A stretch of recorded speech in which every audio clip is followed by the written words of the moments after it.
Kovai king generation பிரார்த்தனை கூடத்தில் போதகராக இருக்கக்கூடிய ஒருவர் மீது போக்ஸ்கோ சட்டத்தின் கீழ் நடவடிக்கை எடுக்கப்பட்டிருக்கிறது. விவரங்களுடன் ஈரானுடைய செய்தியாளர் குருசாமி பின்னணி என்ன?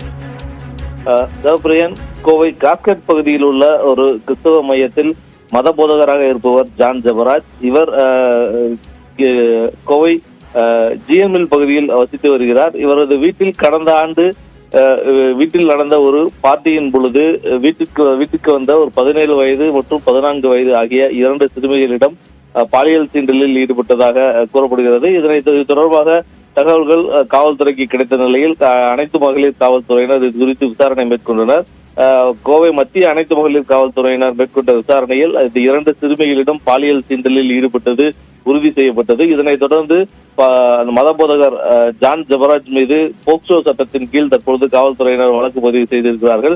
மேலும் தற்பொழுது அவர் மத போதகர் தலைமறைவாக இருக்கக்கூடிய நிலையில் அவரை தற்பொழுது காவல்துறையினர் தனிப்படை அமைத்து தேடி வருகின்றனர். தனிப்படையினர் செங்கோட்டை மற்றும் கன்னியாகுமரி உள்ளிட்ட பகுதிகளுக்கு சென்று தற்பொழுது தேடுதல் பணியில் ஈடுபட்டுக் கொண்டிருக்கிறார்கள்.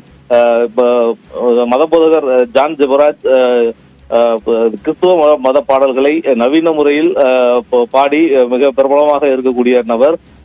சமூக வலைதளங்கள் மற்றும் பல்வேறு இசை நிகழ்ச்சிகள் நடத்தி அதன் மூலமாக பிரபலமாக இருந்து வரக்கூடிய அவர் மீது தற்பொழுது இந்த புகாரானது எழுந்திருக்கிறது. இவர் தமிழகம் மட்டுமின்றி கேரளா, கர்நாடகா உள்ளிட்ட பல்வேறு மாநிலங்களிலும் கிறிஸ்துவ மத பாடல்களை பிரச்சாரம் மூலம் மத பிரச்சாரம் செய்து வருபவர் என்பது குறிப்பிடத்தக்கது. தற்பொழுது அவர் மீது வழக்கு பதிவு செய்யப்பட்டிருக்கக்கூடிய நிலையில் அவரை கைது செய்வதற்கான நடவடிக்கையில் தனிப்படை போலீசார் ஈடுபட்டு இருக்கின்றனர். விரிவான தகவலுக்கு நன்றி குருசாமி.